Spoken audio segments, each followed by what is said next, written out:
Just making sure that everything is up and running. Hello, my dearest peace lovers and peacemakers friend. This is Sarah Jamshidi with Matin Rokhsefat. Welcome to Peace Mindedly, a podcast show featuring peaceful bridge makers. Peaceful bridge makers is a phrase we chose for this program because I believe that there are so many people who have dedicated their life to goodness, to kindness and compassion. And I am so glad that for this program we are very successful of finding those people and featuring them on peace-mindedly peaceful bridge makers. So for better or for worse, our story at the news and stories that we hear, especially in the media, is saturated with usually stories about unkindness, about divide, and about war. And this is something that, according to the research, our brain really pays attention to. But not for this program.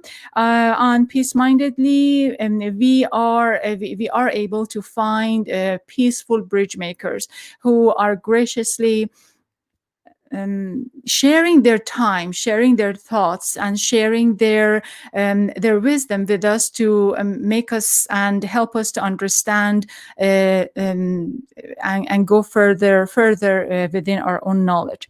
And for today's program, I could not think of better people than the two food experts that I am very excited to have them, Kathryn Lafond and Elena Razmpoosh, two food experts who dedicated their career to create and develop recipes that are not only delicious, but also good for our bodies and for our planets.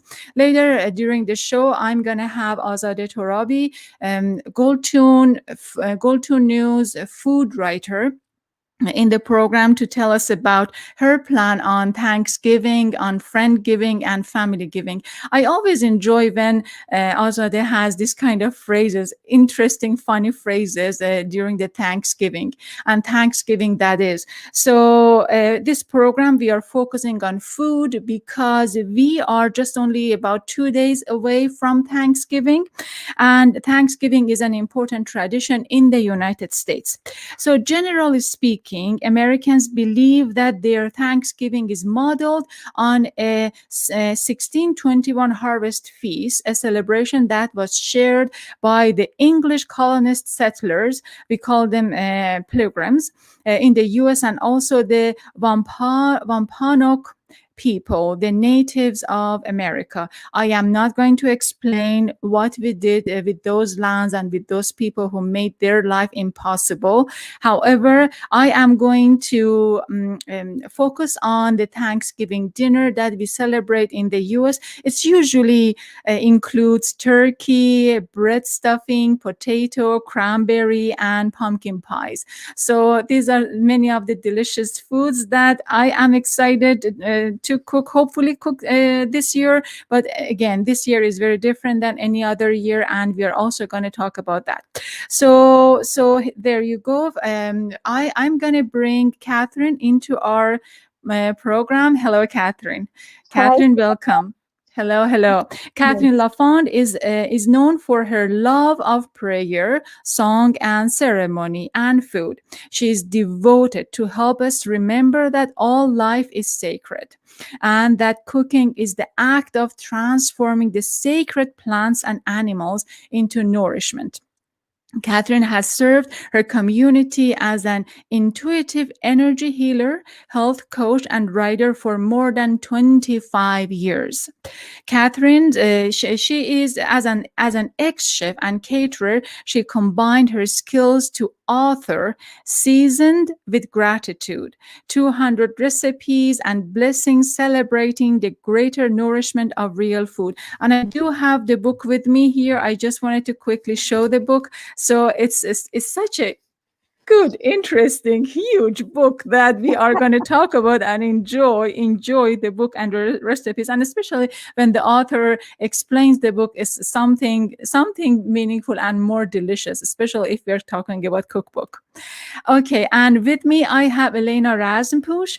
Elena, welcome to the show. Hello. Hello, hello.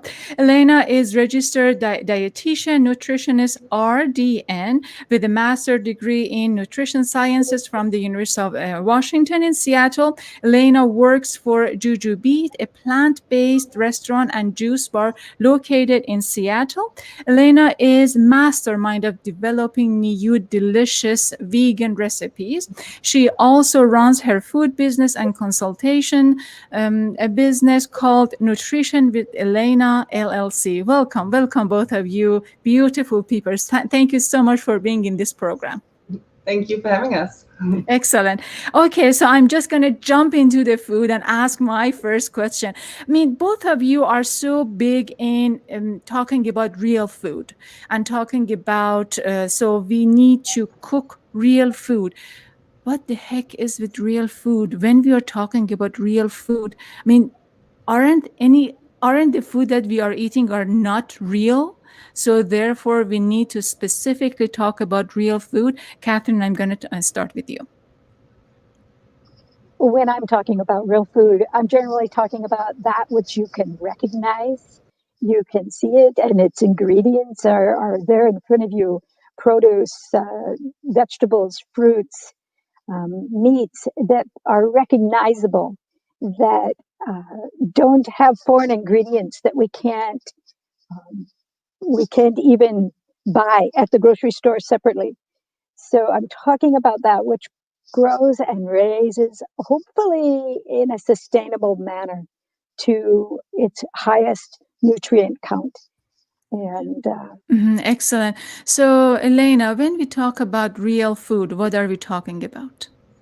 That's a really good question. I think it's a little bit hard to define it because, in fact, like I think if we think about all of the different foods that we find nowadays in stores, they all have something to do with food, and it's hard to draw a really hard line and say, this is real food, this is not real food. And I think, some of the processing of food actually does come with benefits. I mean, nowadays we have foods that can have a lot more shelf stability than foods that, we couldn't have many, many years ago. So with that come a lot of benefits and convenience. But I do find that we sometimes get lost in kind of, consuming a lot of over-processed food and only focusing on that. And typically when I, talk to my nutrition clients, I really encourage them to focus on food, and similar to what Kathryn mentioned, food that you can find in nature, food that you can recreate at home, and really putting health back into your hands. The more you consume over-processed food, the more you're putting your health into other people's hands. That's why I always tell people, if you have just a few basic skills in the kitchen, it gives you a lot of power over your own health. And okay, so I have a silly, stupid question. So I'm from Iran, and in my culture and tradition, almost any woman can cook. In the US, I came and heard this phrase that I can't cook. It's difficult to cook.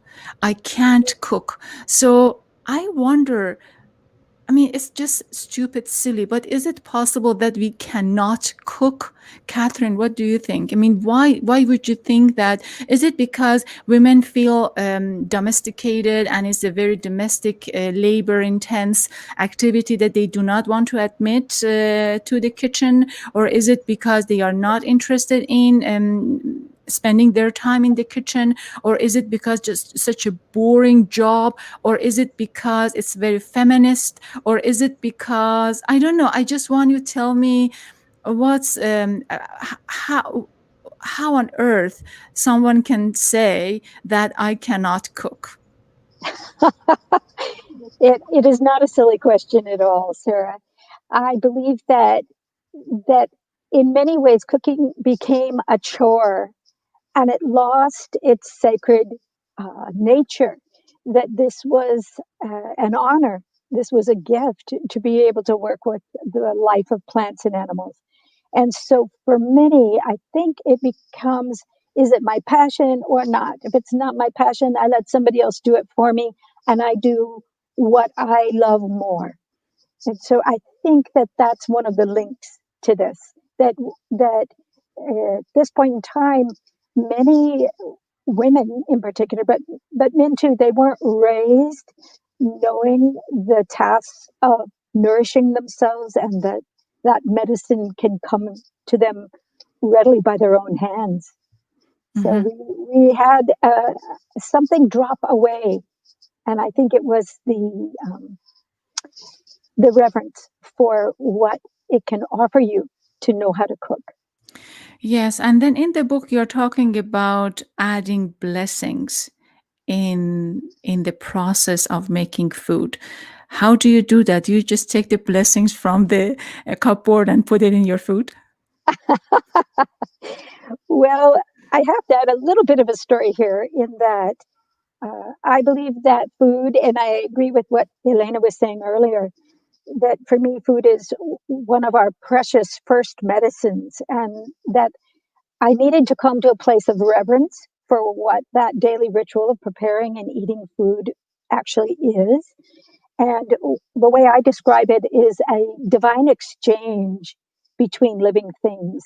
And so it became not enough to thank my butcher or my baker or my produce person, but I wanted to bring that gratitude forward for the sacred life that is in front of me that I'm transforming by cooking and eating it. And so blessings then became one of the ways that I bring my gratitude and my heart to it. And so when I am working with food, I am seeing its history as well. I might be seeing it in the garden or envisioning it on the range or in the chicken yard or wherever it might have come from. But to actually jump in mentally and emotionally, the blessings that then have come forth for the recipes, they nurture that reverence. Excellent, excellent. So, Elena, you are from Europe Yes. and specifically Germany. Mhm. And then I know that in Europe, this is not something, at least I'm assuming that cooking is not something to be so cherished. So, why do you think that's the case?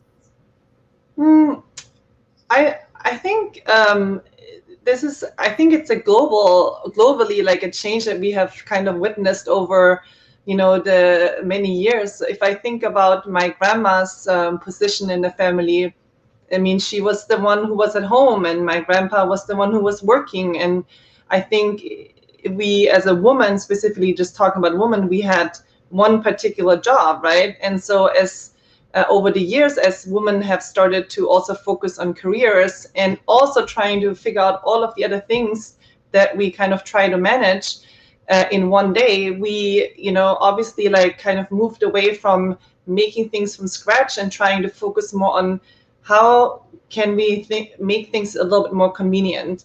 So I think that is one big contributor, that we just are trying to fulfill so many roles. But I do also want to say that I think that cooking has become a little bit more popular again over the years, but it maybe has a little bit gone a little bit too much into one extreme direction. So when I work with families, and I specifically with mothers, I remind them that a family meal doesn't have to be necessarily, like an Instagram worthy picture. And I think sometimes we get so caught up with having this perfect meal, instead of just focusing on something simple and just really good ingredients. Hmm. Um, Hmm. Yes, very well put. So, Thanksgiving is a big phenomenon in the United States, and we just talk about food. I wonder, do you know why we just talk about food too much during the Thanksgiving? What do you think, Kathryn? I love your question, Sarah. I I think that for many of us, we discovered that was a myth that was being told, and the myth was the story of the Pilgrims and the Indians and feasting together. And in that story, at least now, my hope is that we're coming back to a place of thanks and gratitude. And what happens so often in family gatherings or groups of friends is the way we appreciate each other is around the table. And I think that that's gone on for forever, but it's coming strongly again. And that communion around the table, although this year it's going to happen um, often via Zoom in our sharing, it's a big factor. Excellent segment. We are going to talk. We are going to have a very different Thanksgiving this year compared to any other year. So I wonder how your Thanksgiving, Elena, how your Thanksgiving is going to look like today, this year. This year. I just spoke with my husband a few days ago, and I asked him, what should we do? Because we are very social people and we love to invite. I think that's the fun part about cooking, to share good food with your friends and family. And this year, this will not be the case. And so he said, why don't we just do something else? Let's not stand in the kitchen all day. So we decided to keep it very simple, and we're just going to make a simple meal, and we're going to sit together at the table like we do almost every day and share food together as a family. And then we'll probably just try to go outside and enjoy the weather. It looks like it's going to be a nice day on Thursday. Yes, hopefully. So, what are the specific blessings are you going to add into your Thanksgiving dinner this year, Kathryn? Well, likely gratitude for life, gratitude for the life we have and for what builds life, gratitude for the foundation of um, being able to grow our own food, that wondrous privilege to raise food if that's what we do as well. Just to envision the roots of what we're having and where it comes from. And vision of what we are having and where it's coming from. How about you, Elena? Do you add blessings in this process whatsoever?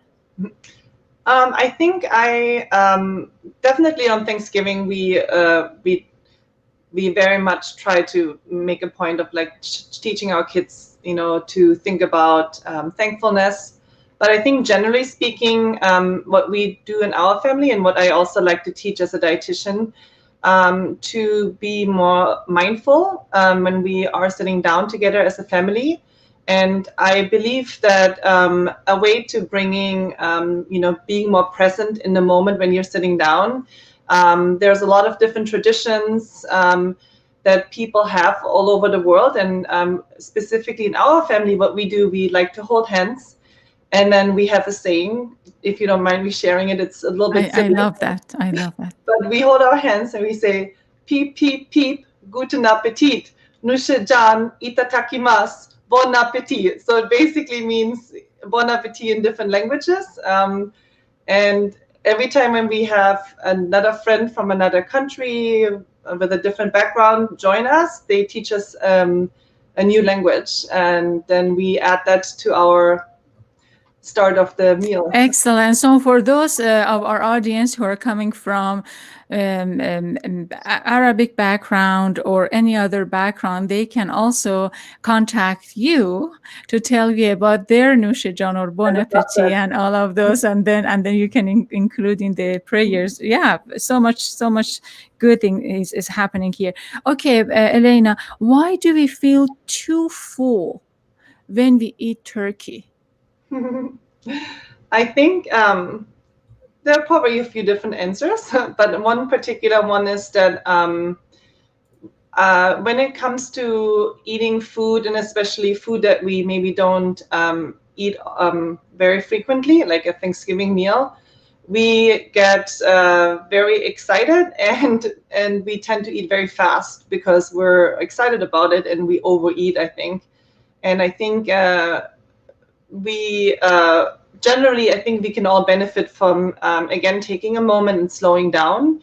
And then it really doesn't matter what kind of food you have in front of you, because if you have burger and fries in front of you, or turkey, or a vegan meal, just slowing down and paying attention to eating will allow you to notice when your body is telling you that you've had enough. Yes, I just bringing myself into the screen.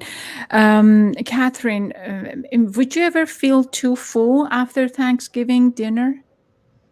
I think it's very common to have what is known as the Thanksgiving coma afterwards. Turkey itself contains tryptophan, which can make us feel sort of sleepy, but it's also the amount of food going in and just that overfed feeling, I think, that makes a big difference. It's very hard when we are in times of celebration and there's a lot of variety at the table to put in so much variety that you don't feel very good afterwards. Yes, yes. In the Iranian culture, we say that when you are in a gathering and you eat, because of the inspiration and because of the excitement, and you see other people are eating and you encourage to eat. So therefore, you eat more. There's a phrase that I don't know how to translate it, so I'm just going to give up with the phrase. Stay tuned with me. I'm going to come back. You are watching To Peace Mindedly, a podcast show featuring peaceful bridge makers.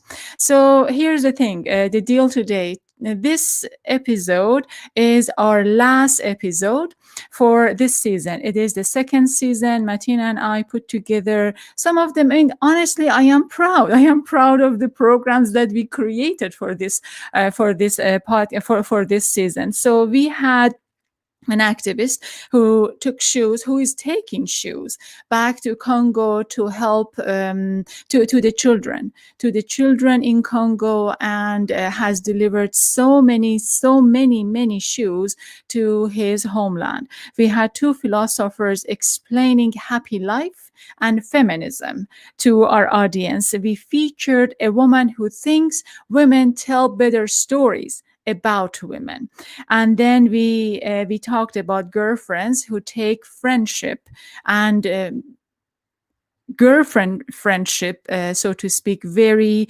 seriously. And then we talked with Muslim scholars who think women in Muslim nations are powerful, and we are just not showing, or we are not portraying or displaying their power in our media and so forth. And a woman who talked about how women in Istanbul conduct their personal desire. So we are just going to list many of the programs that we featured during this season on Peace Mindedly, and you are more than welcome to listen to them. So I think there are a lot of peaceful bridge makers that we can learn from for this program. So this is the last episode. We are coming back on February 2nd with our third season.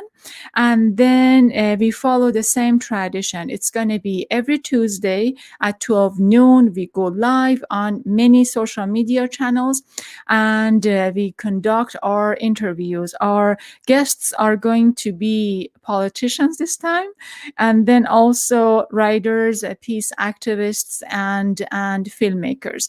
We are in the process of booking our guests for season 3. And also many of those informations are going to be posted on goldtune.com, a website that Mateen and I and a group of international foreign correspondents are managing.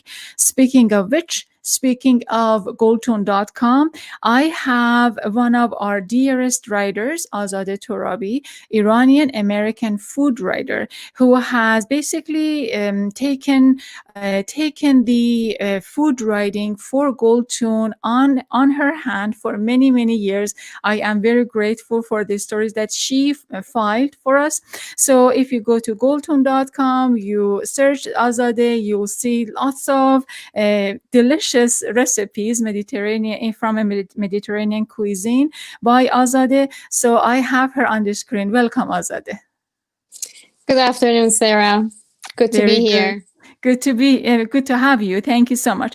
So we are gonna talk with Azad about food, and here with me I have Kathryn Lafond, worked as a professional chef and caterer for 11 years, cooking and feeding her family. Kathryn was inspired to take her love for food to a new level, and she authored Seasoned with Gratitude, 250 recipes and blessings celebrating the greater nourishment of real food. The book is right in front of me, and I'm just reading out of the title. So Kathryn knows about food, and she knows how to include many amazing recipes, amazing ingredients, including blessing in her recipes. And with me, I have Elena Razmpoosh, an experienced chef. I know Elena for a few years. I mean, we are friends, and here's the story I'm going to share with you. So Elena cooks delicious food. I mean, all of my writers here and my food recipe developers. I mean, I've eaten Azade's food. I've eaten Elena's food. I hope I can eat Kathryn's food because she is in Washington State and she's just at the Bainbridge Island. You cannot escape away from me, Kathryn. But here's the story. So I was in one of our friends' house, and then Elena came over with a very delicious pie. I forgot what the pie was, but very, very delicious. And then all of her family members just gang on her and just claiming that, are you sure? I mean, did you put our share back in the house? Are you sure that this is not the whole pie that you're bringing to the table? And you are in trouble if you haven't left our share back in the house. And she just, explain everyone that yes, your share is preserved and you have your own thing in the house, and just don't embarrass me. So I never forget that story. It was very, very interesting. Elena is a dietitian and nutritionist. She develops delicious recipes.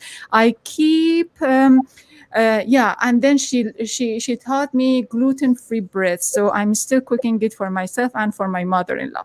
Okay, so I am thinking, uh, Azade, you Yes. use very interesting phrases like family giving, friend giving, and so forth. I would love to know what is your plan for this Thanksgiving, and which one of those things you're going to do. Are you going to do family giving? Are you going to do friend giving? And which one? Well, Sarah, given the circumstances, we have to be a little bit more vigilant and careful about how we're planning this Thanksgiving per se. Um, well, to be honest with you, I would love, how my fingers cringe for making a big spread for family and friends. And I do really enjoy when I see people eating and enjoying the meals that I have prepared for them. But I should say that my plan for this Thanksgiving is a little bit more to keep it low key. We have been having thinking about maybe doing nowadays that we are doing everything on Zoom. Why not doing Thanksgiving on Zoom, right? So, but to be honest with you, I'm thinking of keeping it low key for several reasons, and one of which is that. I can see in our community that a lot of people are somehow hurt, hit hard with this pandemic and what goes into it. And I have friends in the medical working in the front lines, and I know how they are burdened with the current situation. So, pardon me. So I'm planning to still have a little spread, but kind of keep it, as I said, low key, and focusing on your beautiful guest mentioned about sustainability today. And I think, this is a key, this is going to be the key ingredient for this Thanksgiving, because given the fact that we can't have big crowds in our circle, and I for one, I cannot make really a big meal. So I'm going to remodify this Thanksgiving and focus on giving thanks rather than making the traditional foods that usually are present on the table. Excellent. So I am very interested to know what recipe you are going to use for this Thanksgiving. Hopefully you've thought about that and hopefully you can share with me. So Kathryn, I'm going to go with you. The recipe or if you could briefly tell us what is the organization of the book and the recipe that you're going to use for this Thanksgiving. Well, Sarah, I will be choosing some of my favorites, of course. And one of the favorites is called a um, roasted beet, yam, and ginger puree. And along with that, I'll likely Can be you say doing, it again? yes, it's a roasted beet, yam, and ginger puree that's pureed with a coconut milk. And it's a delicious vegetable dish that goes well with turkey or whatever we're using. And it also works wonderfully the day after as a cold dip for vegetables. And so that's one of the ones.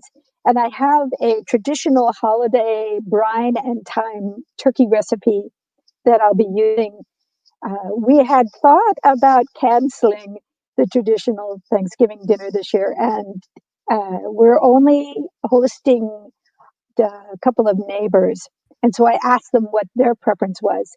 And we agreed that stuffing was our once a year item that we made, and having stuffing and gravy would be important.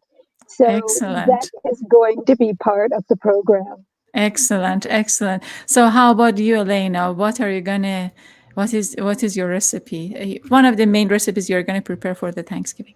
Okay, so first of all, really quickly wanted to let one of the viewers know about the pie that you mentioned earlier, because that one would be a great recipe if you want to make something a little bit different and not the traditional pumpkin or pecan. So the one that Sarah mentioned earlier was actually a cake. So it's a cardamom pistachio cake. And that one, you can actually find the recipe on my website if you're curious about that one. What is your website? Nutrition with Elena. Yes. Nutritionwithelena.com. Yes, and there's and I have a dairy-free version or one with Greek yogurt. So very delicious cake. But typically, so for Thanksgiving, as I mentioned earlier, we are not celebrating it this year the traditional way.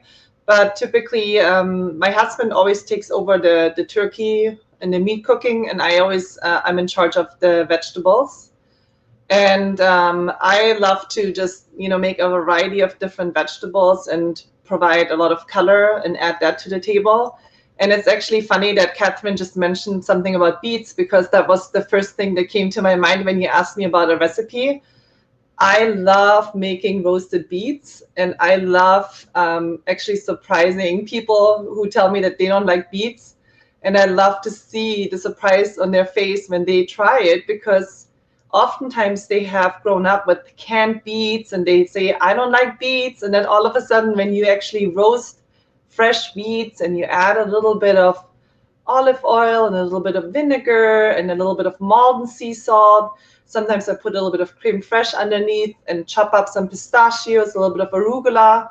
And all of a sudden you see people's faces, there's a smile on their faces, and all of a sudden they like beets. So that's just my favorite. I love beets, and I think, especially in the winter, it's a great vegetable. Sure, excellent. I just wanted to quickly mention for our audience who are listening to this program. I have Amy Callahan. She is my friend. And then thank you so much, Amy, for making comments here. So all the comments are welcome, and you make us hungry. All of those recipe and food sharing. Okay, Azadijan, what is your recipe for Thanksgiving? As for Thanksgiving meal, I'm thinking I'm going more with the theme of the season rather than the ingredients, as I mentioned earlier, that usually are present on the table. And the theme of the season, having the foliage and fall color and kind of like orange, I'm thinking mostly orange. I have the pumpkin. I know that I will be making pumpkin cookies. And also I have cooked up something in my mind. I haven't tried it. I have to report back to you after I have made it to see how it goes. But I'm thinking of Kin's cake. So that's gonna be another one. And following in that, well, I started from dessert. I'm sorry, I'm going backwards, but I will probably start the dinner with a hearty tomato soup. And since we are not having a big family, I will most likely trade my turkey with a rotisserie chicken made at home. Excellent. So I wonder, I know Azadeh from Iran and Elena from Germany. So I wonder if is there any similar tradition in your country close to Thanksgiving? Elena? Oh, you're asking me? Yes. Yes. Yes. What is this? Tell me. Yes. So in Germany we call it Erntedankfest, and it's being thankful for the harvest.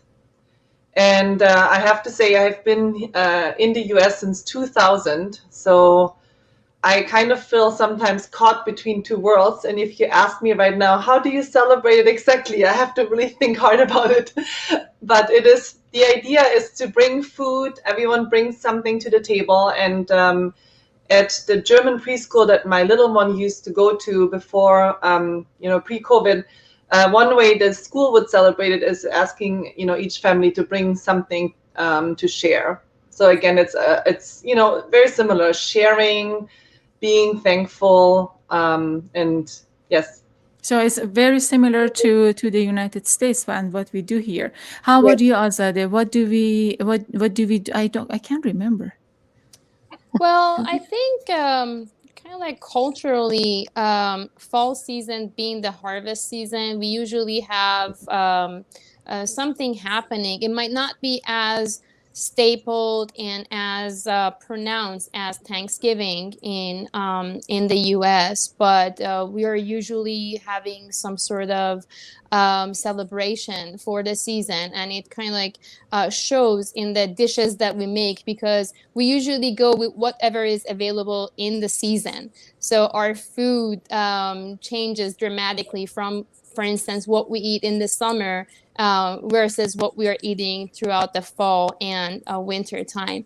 I can't think of a specific type of celebration or name one on top of my head right now, but I believe we do have. And if you kind of like dig deeper in the more traditional communities like in Yazd or in the northern part of Iran, where they have a lot of produce, and as I said, mainly their dishes are made based on those, you will most likely find something. Excellent. As for me, who have been living here like Elena since 2000, the practice is when pre-pandemic time, we used to actually get together in big groups. We would take something, and usually I would make like a dessert, like a cake or something to Speaking take of to. dessert, so Amy wants you to share the recipe. So I'm just gonna ask Elena to do that for us. If you can send the link or send the recipe, we can post it on Goldtone.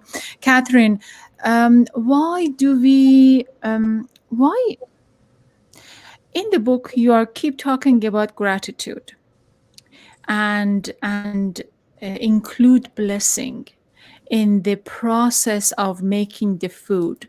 Where this idea came from?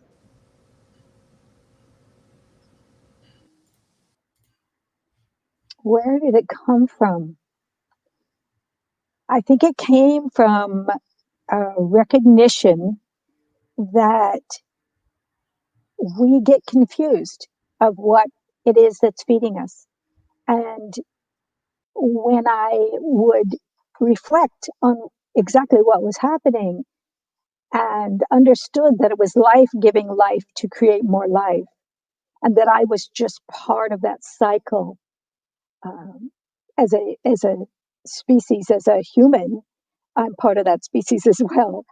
Um, it came to me that we needed to honor the truth of what food is, and that it wasn't all about calories or nutritional count, but it was alive. And then as we have taken it out of the ground or off the grazing land, that it is now being transformed. And so this this need to recognize what actually is happening when we're eating, when we share food, and all the other species in nature they're also sharing food. They're also in that process of eating. It became something different for me than something I could take for granted. I can't take it for granted. This is too precious. And I find in those blessings that it brings us back to a love of the earth, and it brings us back into connection with nature. How do you feel for these days when we are so disconnected against planet, against animal that we cook, and against planet that we use in our cooking? So so what is I wonder how do you feel about that? My daughter has no idea where the cow comes from. I mean, she just sees, okay, the meat and cooking, or so. I want you to know how you feel about that. So I've tried to study that and track it back.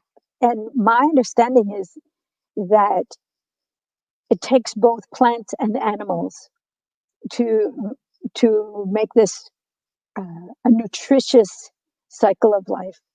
And that I'm aware that there's always something that's dying, that's adding its nutrients then in that composting process to allow something else to grow. And so I do encourage eating organically and raising plants and animals true to their nature so that they have the nutrients that they need to thrive. And in that way, I feel that we are protecting the health of the plants and animals by encouraging that we're protecting the soil for its highest vitamin and mineral, so that we don't lose more of the invaluable vitamin and mineral content, and that we're protecting our farm workers, of course, and acknowledging in this process that we live on one planet and we only have one planet that can support us. So I've studied many pieces, but one was raising animals myself and raising gardens myself and understanding that intimate link to the web of life. So I nourish, for instance, my goats, and I would bring them a selection from the wild if they got sick. I would honor their life daily with tending them. And then at one point, they honored myself and my family by feeding us. And so what happened was I stepped into a place of reciprocity with life. And it gave me a different view. Reciprocity, if I can pronounce the word. But here is my issue. In the US, we waste too much food. That makes me crazy. I am from Iran, and in this country, we experienced war, we experienced a revolution, and then there was a period in my life where we called it coupon, but it's not like a coupon that you use in this country. I forgot the term, but basically each family had a certain allowance to buy food, and it was difficult moments for us. Now I see that unfortunately I have sometime became one of those people who are wasting food. And I'm thinking, why is that? Why are we so much accustomed to waste food? Who would like to go first? Go, Elena. Oh my goodness, that's a big question. And I'm not sure I have the answer to this, but I definitely have noticed that as well. One thing that I have noticed a lot when I moved from Germany to the US is that everything is bigger. Our refrigerators in Germany are a lot smaller, and I had never seen such big milk jugs or juice jugs until I moved to the US. And I think with that comes, first of all, overconsumption, but also waste, because sometimes we don't finish things, right? And we lose sight of what we have in front of us.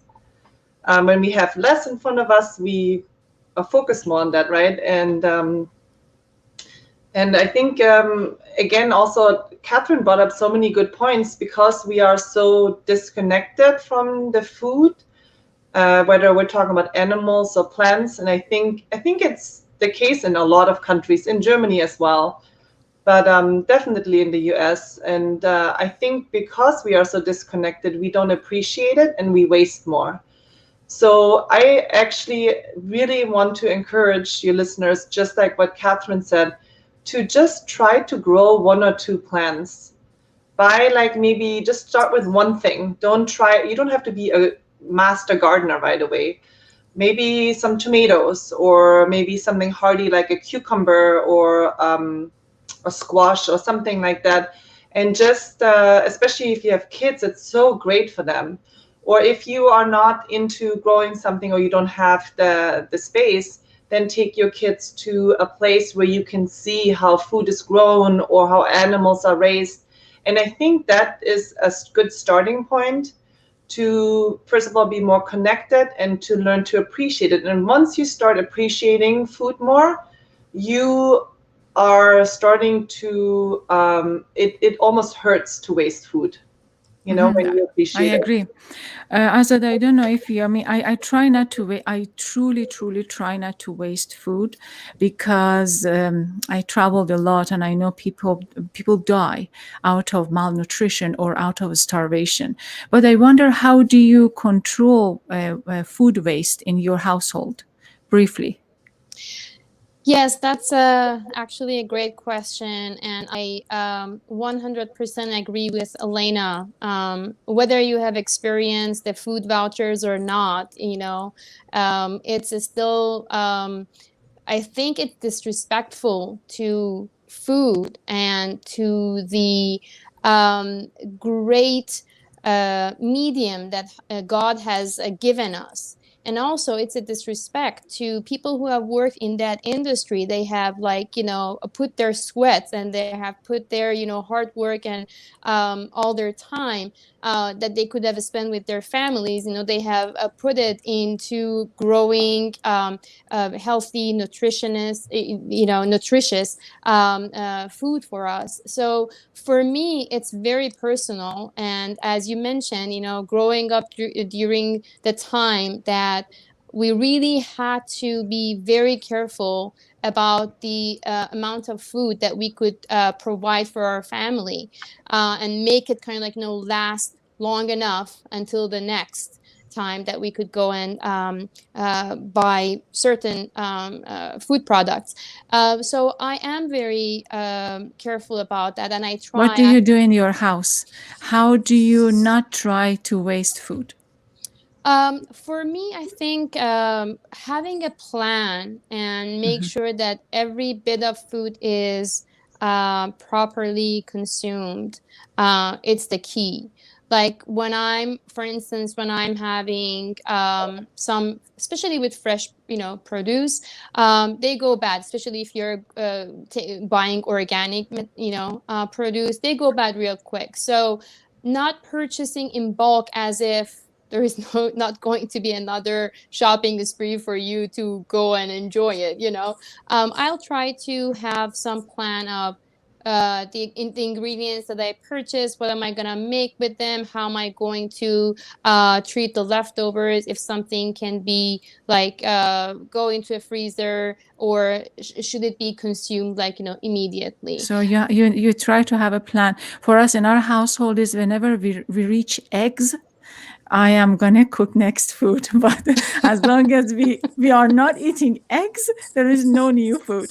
Okay, Kathryn. So what are your favorite blessings in the book? Well, I'd love to share a blessing that was the one that was on the wall in our dining room as our children were growing up. And after much investigation, I finally discovered that it was written by Alice Corbin Henderson. And it is the silver rain, the shining sun, the fields where scarlet poppies run, and all the ripples of the wheat are in this food that I do eat. So when I sit for every meal and say a grace, I always feel that I am eating rain and sun and fields where scarlet poppies run. Why And do you like this blessing? I love this blessing because it takes us out into nature and it reminds us of pieces to the thanks, to the gratitude that we often forget. Normally, we are thanking our God, our Creator, that which we think of as out there. This gets it a little more personal to nature and to what's right there that's creating that life to have its form. And so that has been one that I've loved for years. Another blessing that I think it's keep it simple. Let each person at the table come up with something, but bring that thanks as well to the plants and animals. Um, One that I have at the beginning of the entree chapter is just two lines, very simple. And the circle of life goes round, and I eat you, and eventually you eat me. And I I find that brings a smile on my face because it reminds me I am part of this web of life. I'm part of the circle, and I'm not outside of it. Mm-hmm. What are the is there any recipe in the book that you feel gives you this feeling that you are part of the cycle and part of this web? Is there a recipe that you feel, oh, this really speaks to me and this speaks to this phenomenon? Well, Sarah, I have to say I've never thought of that before. I think that all the recipes, uh, in some way, bring me back to that link because I'm working with life. I'm working with that life that's giving me life. And one of the pieces that I so loved is a Rumi quote, and the Rumi quote is uh, boil nicely. Rumi reminded the chickpea, for all that has sustained you was given for this very moment, and that just says it all, from what I could tell. Yeah, there is a beautiful, exactly about chickpeas in Masnavi. It's this cook who is trying to cook the chickpeas. And then chickpeas is they are many of them. They're just so angry. They're just shouting of the cook, why you are putting us in boiling water, why you are torturing us, what's wrong with you, what damn, and blah blah blah. And then eventually the cook listens all of those complaints and all of those whinings, and after a while comes back to them after they cooked and everything is done. So then she goes back to them and says, this is the reason I wanted you to be cooked, because when you were raw, I couldn't get the nutrition out of you. You needed to get cooked. in order to give us the nutrition. And it's a very interesting cycle that Rumi goes through to explain what's the matter with all of those process. But I mean, chickpeas really reminded me of that. Elena, what is your favorite recipe? What do you love to cook? What do I love to cook? Oh my goodness. I have so many. I have to think of one now. I love cooking. I love cooking vegetables. Plant-based is my favorite way of cooking, generally speaking, just because of my job, because I have to create and develop a lot of recipes for Can you the take job. me through one of those processes? So let's say that, okay, so you want to cook a vegetable. Yeah. And you are thinking about these are the steps I need to take to Okay, here we create. go. That's a great way. Okay. I just thought of something. So um, I encourage people to really, when it comes to vegetables, so there's two different ways how I like to prepare them. But roasting brings out so much sweetness out of a lot of vegetables. So I really love roasting vegetables, and it's so simple because really all you got to do is put a little bit of oil after you cut it and a little bit of seasoning, and then just roast it at a somewhat high temperature, like 450 degrees or something. And then it just gets this nice char, and it's brings out the sweetness out of whatever you add, whatever you put in, beets, squash, broccoli. But I also love making salads. I'm actually called kind of the salad queen amongst my family and friends because I always make them really exciting. I don't like boring salads. And one particular book I would love to share really quickly, if you guys are into kind of experimenting and exploring how to cook with different foods, especially vegetables, it's this one here, the Flavor Bible. So this is actually a book that I use all the time. And sometimes when I make something at home and I'm like, something is missing, it's like almost a dictionary. So you go to this particular food. So you, for example, go to chickpeas and you're like, I need to add something. What could I add? And then it gives you a whole list of different foods that make it more exciting. So this is a really great tool, especially if you want to try to explore more in the kitchen. You say exciting. So here's the issue. I mean, I love eating and I love eating exciting food. When I fast, I am particularly thinking about exciting food. Yeah. So in your opinion, what is exciting food? What is exciting food? In your opinion, what is exciting food? I think, in my opinion, it will always change. To me, what is exciting right now might be exciting, might be different. What I feel like tomorrow. So sometimes I feel like something sweet, and sometimes I feel like something fresh or baked. And so I don't think that there's one right answer. And I think that also shows to me that I would say I'm very much in tune with what I need and what I want.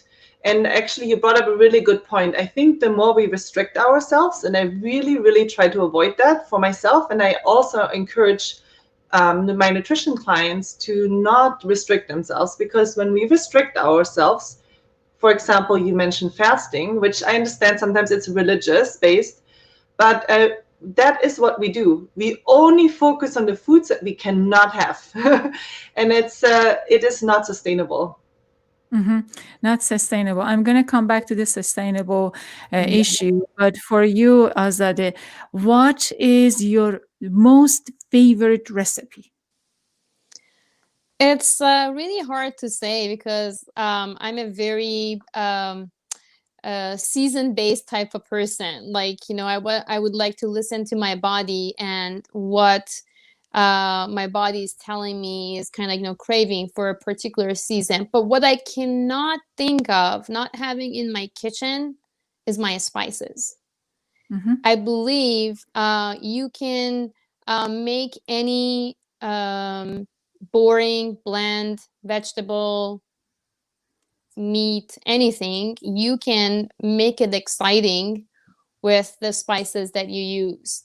Because essentially the spices are giving the flavors, the aroma. What I think before you start experimenting the taste of the food is the aroma of the food that is calling you, whether in a good way or sometimes not in a good way.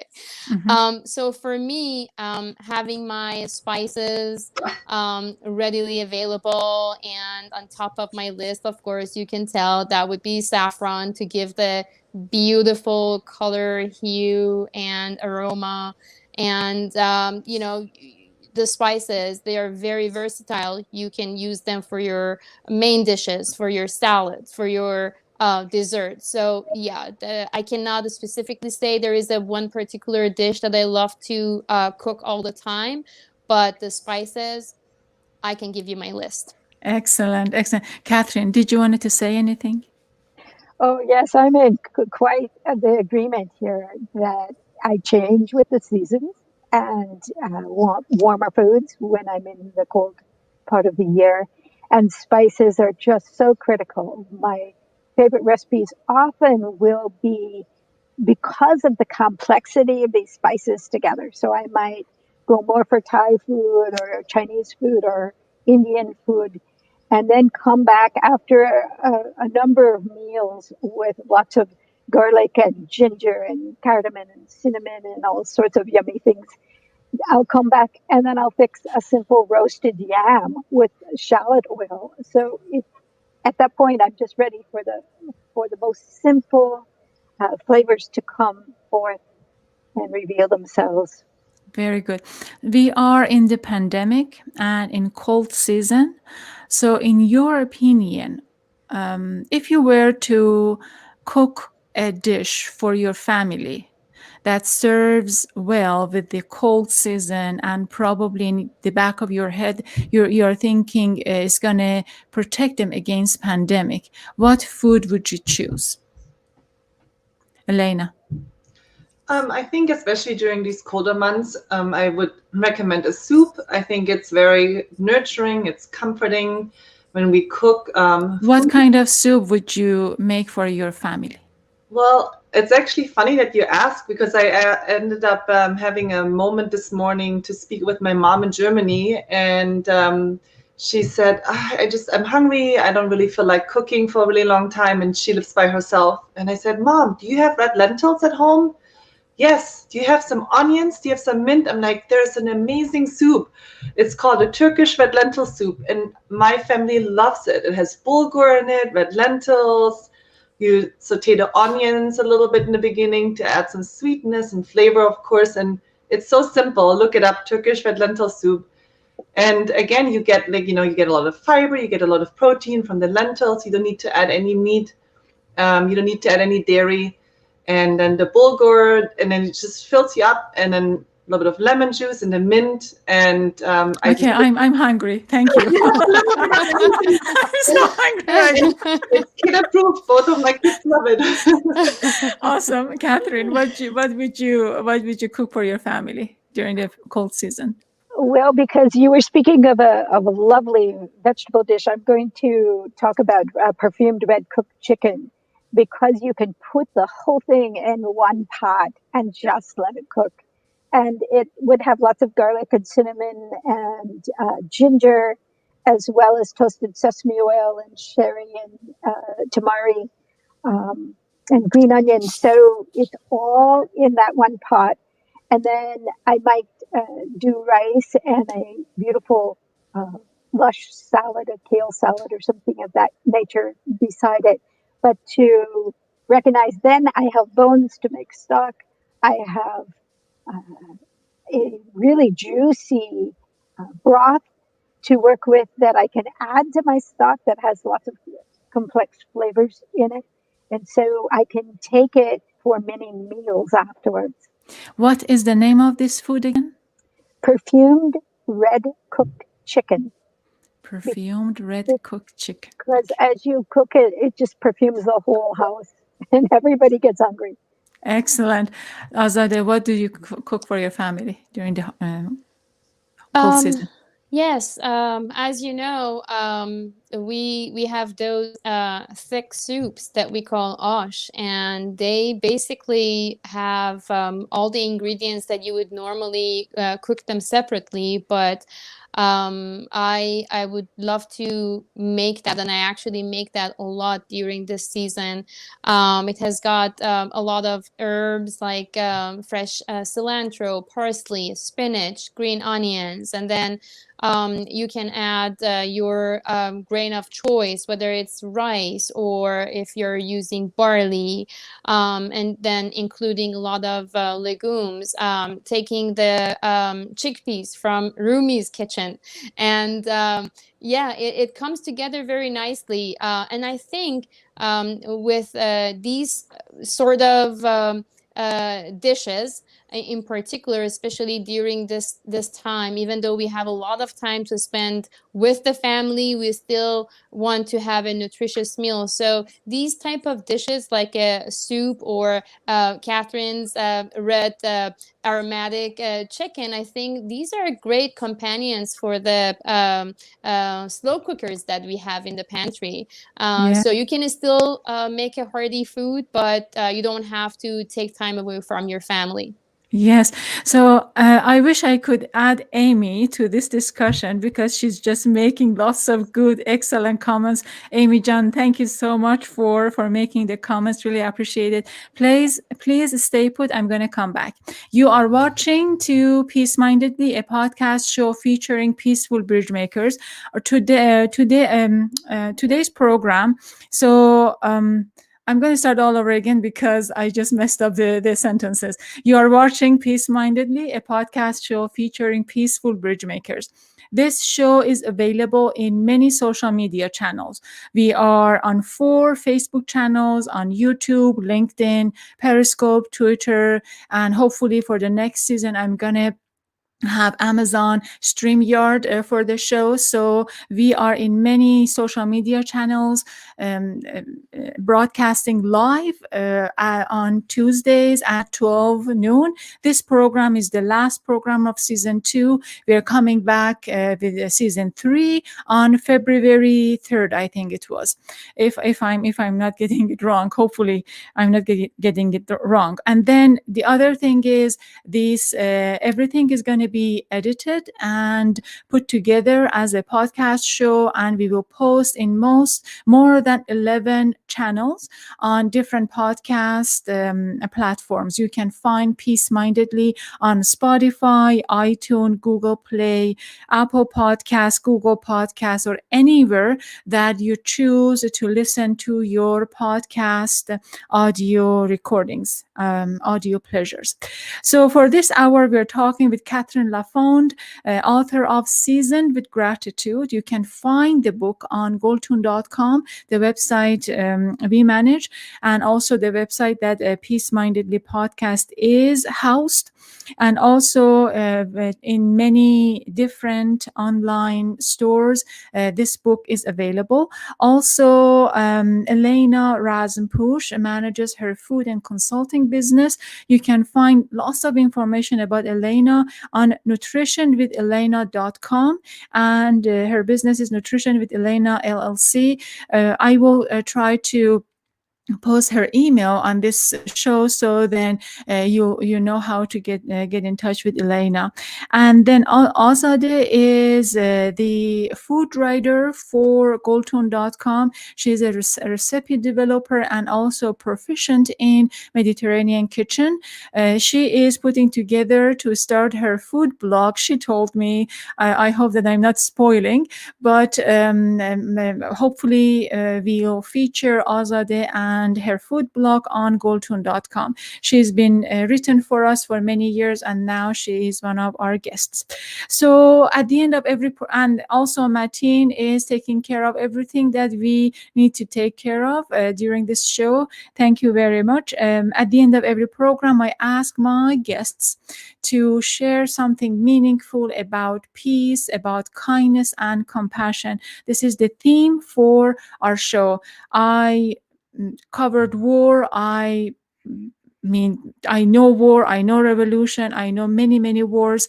And the pandemic that we are experiencing right now really feels like a war. According to the new survey I just looked up this morning, during the next 2 months, the corona cases is going to be doubled during the next 2 months. And that is very staggering and sad story. So I believe that we are in a sort of a warlike situation, and in the warlike situation we always need kindness, compassion, and peace. In my opinion, it is the only thing that can serve us well during the conflict. And for that, we decided to focus our theme and attention to peace and kindness and compassion. Thank you so much, Christine Dan, for writing to us. And we have other people joined the program, and they are writing for us. When you hear I'm saying Christine, I'm saying Amy, I'm saying Bassam, and so forth, these are the people who are making the comments via YouTube or Facebook or different platforms to communicate with us. So if you are listening any of those, that's what I am. When you hear me saying the people that you do not see or haven't heard, that's the reason. They are communicating with us via different social media platforms. So as I said, I'm just going to open up to my guests to share a prayer and a blessing with us. I'm going to go with Elena first, and then with Azadeh, and then I'm going to close with Kathryn. Okay, Elena. So I wonder, what would you like to share with us about peace, kindness, compassion? Yes. So I thought about that. You asked me to prepare a closing statement, and I thought, since we're talking about food, I would like to, in our culture, we are very diet obsessed, and I think, and so what that means is that we are very much focusing on a lot of rules, restrictions, don'ts, and I think we tend to kind of get caught up in a negative way of thinking when it comes to food and eating, our body image. And so I would like to encourage the listeners, and all of us here as well, to kind of rethink how we think about food, how we think about ourselves, and really try to put more compassion, more kindness, or allow us to feel more compassion and more kindness when it comes to eating and when it comes to food. And one particular quote that I always like to mention, and that is actually from Ellen Satter. She says, "When joy goes out of eating, nutrition suffers." And I think that one is such a great quote, because sometimes we get so caught up in, all of the different rules that social media or society tells us to follow, and we categorize food so much into different, nutritional categories, and we forget what food is really about. And food is much more than just the nutrients that it delivers. It is joy, it is celebration, it is a way to share tradition and culture. Yes, very good, very well put. Azadeh, what would you like to share about peace, kindness, and compassion?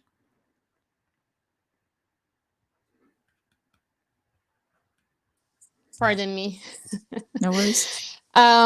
Especially this time around, Thanksgiving has been always about being actively participating in the community, and preparing for a season of joy and giving, and big gatherings, and being with each other, spending time with family, and making memories. This year is completely different. And what I believe, I personally feel like I am being thankful, and I would like to pray for the world, is that I hope that less people are going to be impacted by this unfortunate event that has surfaced, in this era. So just wanted to say, peace be in the world and among people, and hopefully we can practice and show it to each other, even though we are not going to have those traditional type of gatherings this year, but hopefully we can make sure that people in our community are doing fine, even though we don't see each other that often anymore. And that's what I could think of. Excellent. Thank you so much. And then now with Kathryn. So, yes. Thank you, Sarah. I'd say one of the qualities that I have learned from practicing gratitude is humility, and that I'm humbled by the offerings, by life feeding life, and recognize that at one point it'll be my life that feeds life. I think of how I want to be good soil at that point. I want to be the best meat those bugs and grubs have ever had. I want to be equal to any feast I've ever prepared. And so I'm thinking that when we do prepare a meal with love and we approach it with delight and reverence, that enhances the flavors, and eating becomes in truth a sacred act. And I would hope that it becomes a sacred act in all our kitchens. And so as our gratitude and reverence grows, I recognize that our ability to nourish the earth and fall in love with her, that grows, that we then nourish our bodies more and fall in love with them too, and acknowledge that they too are part of this earth. And I would encourage sending a big thank you to the spirits of those carrots or potatoes or lettuce or turkey or whatever you are having this holiday season, that circulate that whole time as well. And I leave with just this one blessing.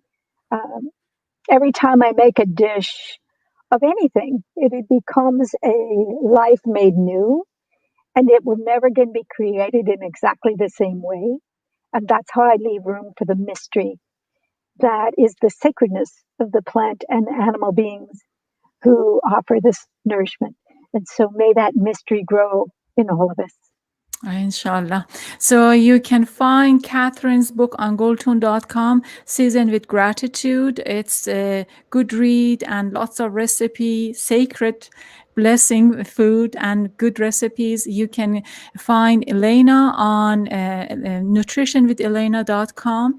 And I'm sure that Azadeh is working on her food blog and hopefully is coming out very soon with Mateen. Thank you so much, everyone. And thank you for being part of this program.